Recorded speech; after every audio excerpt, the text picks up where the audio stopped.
안녕하세요. 김태훈 목사입니다. 뚜벅뚜벅 메시지. 오늘은 요한복음 43번째. 진짜 복을 누리는 법. 요한복음 14장 25절에서 31절의 말씀 가지고 오늘 뚜벅뚜벅 걸어가겠습니다. 저는 복 중에 진짜 복은 평안이라고 믿는 사람입니다. 제가 교회에 처음 갔을 때 기억납니다. 이유는 모르겠는데 그렇게 마음이 평안했습니다. 그래서 평생 교회에서 살았으면 좋겠다고 고백한 기억이 있는데 아마 그래서 그런지 목사가 되어 있는 제 모습을 발견합니다. 본문은 예수님께서 십자가 지시기 전날 밤에 주신 말씀이지요. 십자가에 죽으셨다가 부활하신 후에 예수님을 승천하셔야 합니다. 제자들은 예수님과 영영 헤어질 것 같은 예감에 불안해하고 있었습니다. 그래서 그런 제자들에게 예수님은 보혜사 성령을 보내주시겠다고 약속하시지요. 그러면서 평안에 관해 말씀하십니다. 자, 27절 평안을 너희에게 끼치노니 곧 나의 평안을 너희에게 주노라. 내가 너희에게 주는 것은 세상이 주는 것과 같지 아니하니라. 너희는 마음에 근심하지도 말고 두려워하지도 말라. 여기 보면 두 종류의 평안을 언급합니다. 세상이 주는 것과 예수님이 주는 것입니다. 이 둘을 구별하기 위해서 저는 이렇게 표현을 한번 해보겠습니다. 세상이 주는 편안, 예수님이 주신 평안입니다. 편안과 평안이라는 그 말을 혼동하는 경우가 많은데 오늘 설교에서 구분해서 말씀을 드립니다. 편안은 외적인 환경 조건에 의해서 주어지는 이 육신의 안락을 의미합니다. 예수님은 편안이 아니라 평안을 주시겠다고 말씀하셨습니다. 당연히 세상에 주는 편안보다 예수님이 주신 평안이 훨씬 더 좋을 것입니다. 예를 들면 이런 겁니다. 침대, 간고, 카페 중에 이런 게 있죠. 흔들리지 않은 편안함, 무슨 침대. 그런 침대에 누우면 안락하고 잠이 잘 오겠죠. 하지만 100% 보장할 수는 없습니다. 마음이 불안하면 아무리 좋은 침대에 누워도 잠이 오지 않습니다. 이리 뒤척이고 저리 뒤척하다가 잠을 설치죠. 마음이 평안하면 오히려 딱딱한 마룻바닥에 누워도 단잠을 잘 수 있습니다. 물론 침대도 좋고 마음도 평안하면 좋겠죠. 다만 강조해서 말씀드리고 싶은 것은 과연 중요한 게 뭐냐 하는 것입니다. 우리가 예수님을 온전히 믿으면 참 평안을 얻을 수 있습니다. 예수님이 주시겠다고 분명히 약속하셨기 때문이죠. 여러분 어떻습니까?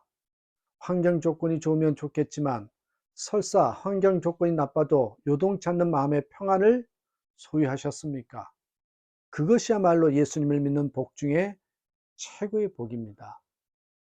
내가 예수님을 믿고 받은 복 중에 여러분 가장 큰 것은요 바로 평안이다. 그렇게 믿고 사는 사람이 바로 구원받은 성도의 표징이기도 합니다. 이와 같은 평안을 얻지 못하면 엉뚱하게 육신의 환경 조건이 좋아지기만을 바라게 됩니다. 그게 바로요 육신의 욕망이지요. 우리는 분명히 알아야 됩니다. 환경이나 조건은 상대적입니다. 그리고 가변적입니다. 일시적으로 좋다가도 익숙해지면 별것도 아닙니다.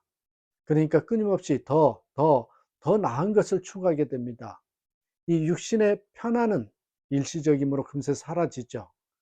잠시 기분이 좋을지 모르지만 참 평안을 보장할 수는 없습니다. 우리가 거주하는 집을 한번 예를 들어 설명해 봅니다. 처음에는요, 새방이든 단칸방이든 거치할 때만 있으면 좋겠다 싶었습니다. 그런데 점점 욕망이 커지면서 좁으니 넓으니 화장실이 한 개니 두 개니 따지기 시작하죠. 우리가 육신을 갖고 있으니까 좋은 게 좋기는 합니다. 하지만 정말 좋은 것은 육신의 편안이 아니라 마음의 평안임을 알아야 합니다. 스펄전 목사님이 이런 말씀을 했어요.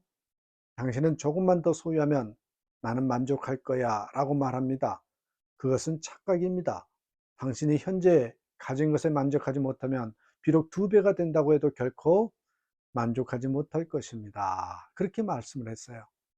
저는 그의 말에 전적으로 동의합니다. 그러므로 우리는 육신의 환경 조건이 좋은 것을 추구하기 전에 먼저 예수님이 주시는 평안을 구해야 합니다. 그게 진짜 복 중의 복이라는 것을 믿고 살아야 합니다. 그 평안은 영적인 것이고 천국에 속한 것이지요.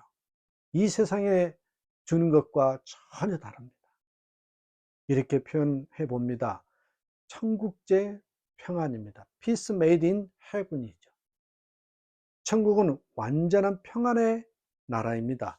우리가 장차 천국에 들어가면 완전한 평안을 영원히 만끽하게 될 것입니다. 하지만 이 세상에 사는 동안에도 예수님을 모시고 살면 천국의 그런 평안을 맛볼 수 있는 거죠. 미리 맛볼 수 있습니다.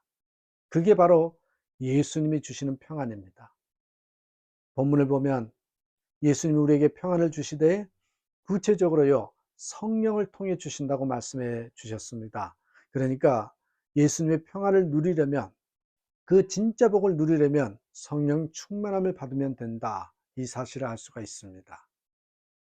그러면 어떤 환경이나 조건에서도, 환난이나 고난 가운데서도 평안을 누릴 수 있습니다.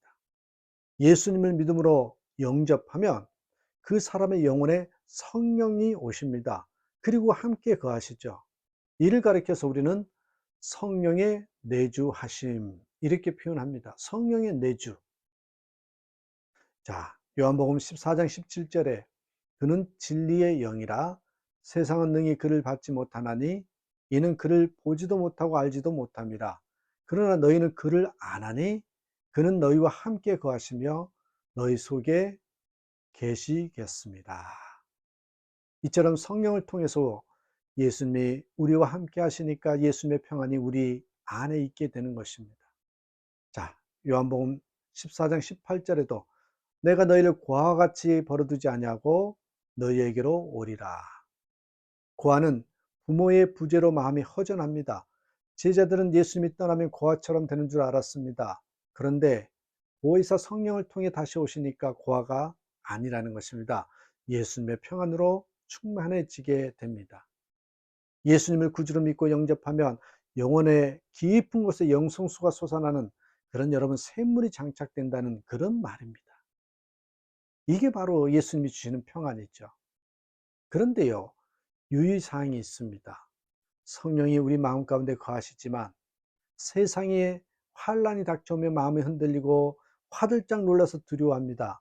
마치 성령이 우리와 멀어지는 것 같이 느껴집니다. 그리고 평안이 깨지는 것 같습니다. 전혀 그렇지 않습니다. 성령은 결코 우리에게서 떠나시지 않습니다. 우리 안에 있는 예수님의 평안도 사라지지 않습니다.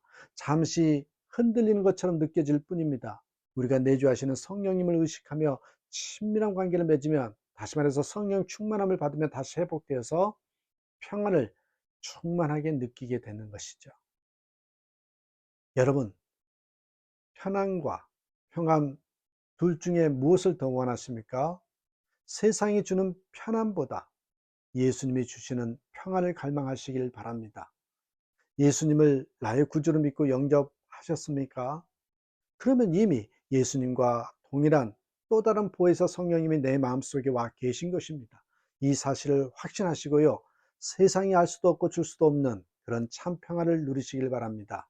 이게 바로 예수 믿는 맛입니다. 가장 큰 행복입니다. 혹시라도 세상의 환란이나 죄악이 나에게 도전해 오면 성령 충만함으로 물리치시고 예수님의 평안을 계속 누리시길 바랍니다. 더 나아가 그 평안이 우리의 얼굴과 삶 속에 나타나 주위 사람들에게도 예수님을 증거하는 그런 선한 도구가 되기를 바랍니다. 아무쪼록 여러분, 예수님의 평안을 늘 누리시고 진짜 복 중의 복인 이 평안의 복으로 살아가는 저와 여러분 되시기를 주님의 이름으로 축복합니다. 감사합니다.